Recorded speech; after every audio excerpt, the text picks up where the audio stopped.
Some products can't go to Amazon FBA. Here's how to find out before you lose money. So there are some items where you're excited, you're about to launch the product.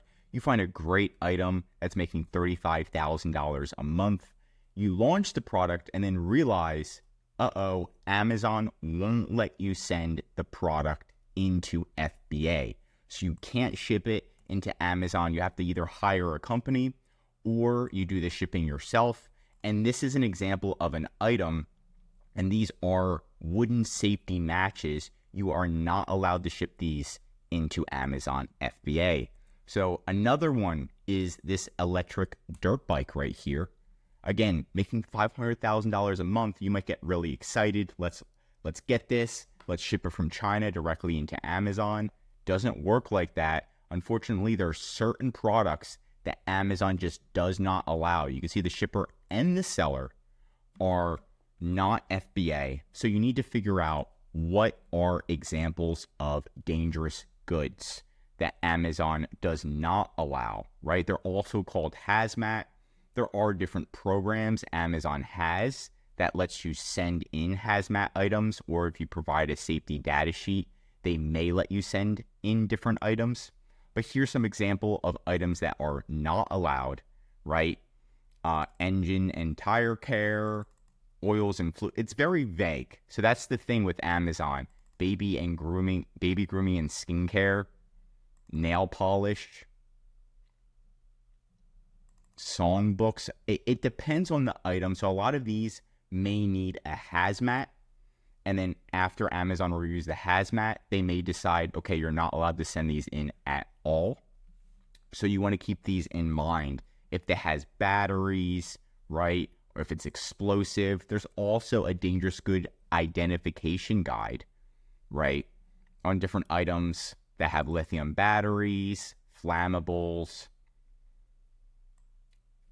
what conditions they have to meet.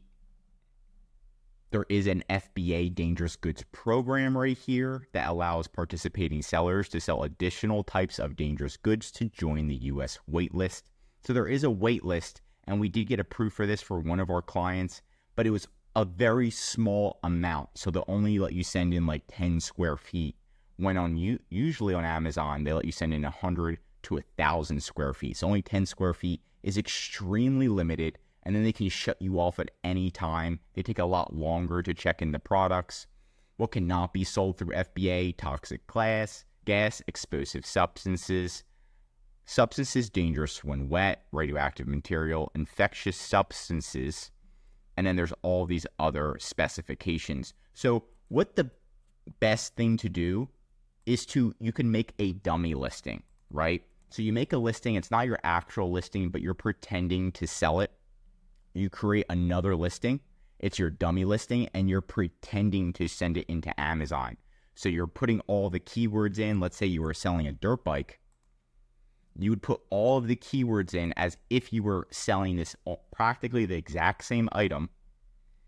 And then you're about to send it into Amazon FBA and see if Amazon asks for hazmat or see what Amazon asks for. You can also message seller support. And you can look at competitors. So if you notice that none of the competitors are FBA at all, that could be a telltale sign if none of them are FBA. So we're looking at this. We can look at this one. I know this one's not FBA because the delivery is so long. But if we look at these right here, again, not FBA. This one can't even be shipped to my location. And this one is not FBA as well. So again, triple checking, last resort, also contacting seller support. But sometimes seller support is wrong or the laws change. So really looking at it, making a dummy listing is going to be the best way. It's a pain in the butt, but it definitely works. And then obviously looking at competitors and seeing what competitors are allowed to use FBA, which ones aren't. So when you launch your product, you're prepared if you're allowed to use FBA, and if you're not allowed, figuring out if you're going to ship it yourself or hire a 3PL. If you want more Amazon videos, tell me what to cover next in the comments. Learn something new, drop a like, and if you're an Amazon seller, I highly recommend subscribing to our channel because we're giving away great content that's going to help you in your Amazon journey.